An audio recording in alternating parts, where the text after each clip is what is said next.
Hello, book people. PT Hilton here. I am in my car today, and boy, you can kind of see my steering wheel at the bottom of that shot, but I'm not going to move it now. Here's the deal. I'm very busy week, but I want to get this video out because it's been a week. My daughter is in choir right now, and I'm sitting parked in the car. I've got an hour to kill, so I thought I'd shoot a couple videos, and I missed you. Also, I don't know how this is going to turn out. The lighting is really weird. But anyway, I'm sure you didn't tune in to hear about my lighting woes. You tuned in to hear about Sandman. We're here to talk about Sandman, Fables, and Reflections. By the way, Neil Gaiman said I read in the Sandman Companion, this volume, he wanted to call it Accounts and Reflections. He thought he didn't like the word fables, but DC's marketing department was like, people are going to think of this book's about accountants or something if we call it Accounts and Reflections. So whatever, they made it Fables and Reflections. So I really love this collection. I'm not going to go through it beat by beat. There's a couple things overall that I want to point out, and then I'll talk about one or two of my favorite stories. So one really important thing that we get from this is, for the most part, it's a collection of stories together, some of which are, the first one's Convergence, are all about emperors. Each one is about a different emperor or ruler of some sort, and it has the name of a month as the title of the story. And then we get Soft Places, which are all about places. So, but one interesting thing about this is that a few times throughout this, we get some hints that Sandman has some kind of love interest going on that we don't know about yet. Interesting way to reveal that, but there's some talk, especially during that issue where Daniel goes to the dreaming. I am going to mess this. It's bugging me a little bit. Especially that issue where Daniel goes to the dreaming, and Kane and the others are talking about, I don't know, do you think she's this type? And he's sure spending a lot of time walking around with her. But there's a couple references to this romance that we don't know anything about yet in the story. So that's very interesting. We'll learn more about that.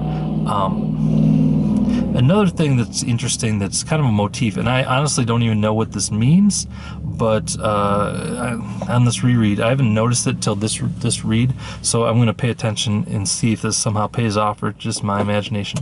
Actually, Neil Gaiman did mention this in the Sandman Companion, so I think it does mean something. I'm not sure what. But we have seen a lot of things where people are like holding a heart in their hand. Like if you remember the original story of Nada and Sandman, they would go find the little piece of glass in the desert before the tale was told, and it was like a glass heart. We've seen in The Hunt, the story of the werewolf story. In this one, we see that Peddler has like supposedly the heart of some whatever, and it's like a emerald heart kind of thing.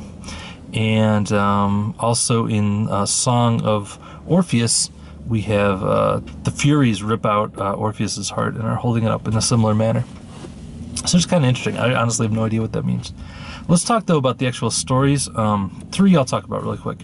One is one of my favorite issues of Sandman of all, and that is 3 Septembers in a January. I wish I did this video at my house because I have a copy of the single issue of 3 Septembers in January framed and hanging up on my wall, signed by Neil Gaiman. That's how much this issue means to me. And I was thinking about, like, how can I express why this issue means so much to me, and I'm not sure that I can really. I'm not sure what it is about it. I think it's just the idea of holding hope and believing in yourself in spite of everything in the world being against you. Norton in this, basically it's the story of, just to remind you, it's the story of this guy Norton who's down on his luck, and Sandman and Desire, along with Despair and Delirium, make a bet with Dream that can they basically convince this guy to either go insane or kill himself or desire something, I guess, before he dies. And Dream gives him this dream of being the Emperor of the United States, so he believes he's the Emperor of the United States, and lots of interesting stuff happens, and yeah, there's something just really touching about that issue, and I think it really encapsulates the whole idea of the power of stories, even the stories we tell ourselves. And I really love that final frames with Death after Norton dies, and Death is like, hey, did you ever hear the legend of there's like 39 secret kings and queens of the world, and it's their unselfish actions that help the world stay in existence. And the guy's like, and Norton's like, I don't know why you tell me that story. It doesn't have anything to do with me, but interesting. I just love that about him. He's, even in death, he doesn't like see the big picture. I love it. By the way, that is based on a true story. There really was a Norton in San Francisco who kind of declared himself emperor of the United States and was kind of like a big tourist attraction. He really would like exchange, sell like his own currency that was accepted throughout San Francisco at various restaurants and bars. So based on a true story. And yeah, I don't know what it is, but I just love that issue. I'm really curious if it hits other people as hard as it does me. So let me know in the comments if you thought that issue was as wonderful as I did. We also have in this another of my favorites and my favorite werewolf story of all time, I think, is The Hunt. It's for a similar reason too. It's just so sweet, and there's so many little nuggets in it, and so many beautiful little, there's so many things that could have been a story all in and of themselves. All the little things, and the peddler, all the different stuff in her bag. There's so many sweet little nuggets in there. It reminds you a little bit of like Stardust or something, where there's just, it's got the air of a fairy tale, but there's a lot more going on. And I love the framing device of the grandfather telling the granddaughter the story. And the one line I really like is when he's telling the story, and she's like, I don't know, Grandpa. It all sounds a little postmodern to me. Just a great line to put into a book that is clearly very postmodern. So I really loved that. Hey, I just noticed I'm wearing my seatbelt. I should have kicked off this video by being like, make sure you got your seatbelts on. So this is going to be a wild ride. I'm going to do that in the next video, so keep watching. The final one I want to talk about, just because it's so important to the storyline, not because it's necessarily my favorite, although I do like it. I'm kind of torn about it, I guess, really, is The Song of Orpheus, which is the story. It was published separately as like a standalone issue. It's the story of Sandman's son, Orpheus.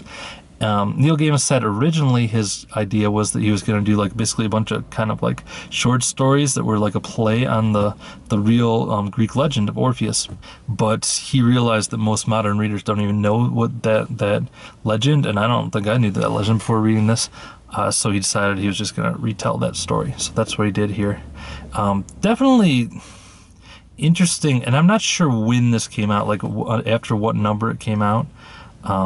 I should look into that, because it's an interesting juxtaposition and reminder of where Sandman has been. This is we get the same Sandman who condemned Nada to hell for centuries, because for millennia, because of she rejected him. Same Sandman who, like, his son's being petulant, and like he really disowns him and kind of abandons him. It's really pretty cruel to him.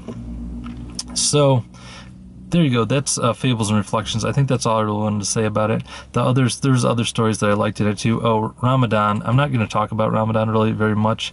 I guess it's probably my fourth favorite after those three. But for a lot of people, that's a lot of people's favorite issue of Sandman, I think. It has sold very well.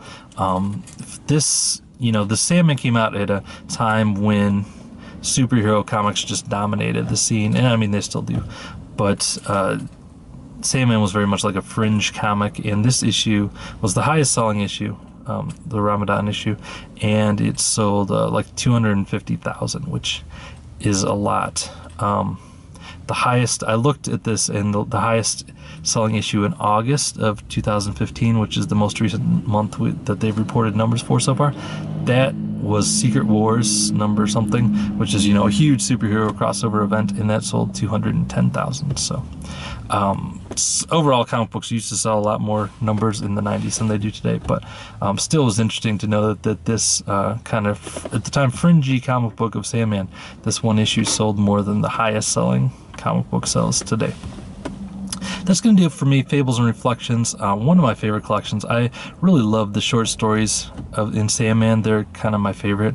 I think our lives are made up of stories, and I love the way that this reflects that. The way that Sandman is just like a side character in these little stories, almost like your Dr. Light episodes if you're a Doctor Who fan.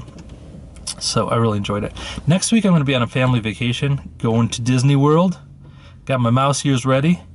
So I will not be doing a video, so there's going to be another gap before Brief Lives. But Brief Lives is another one of my favorites, so I hope you will read that along with me, and I'll talk to you in 2 weeks. Thanks for watching. Bye.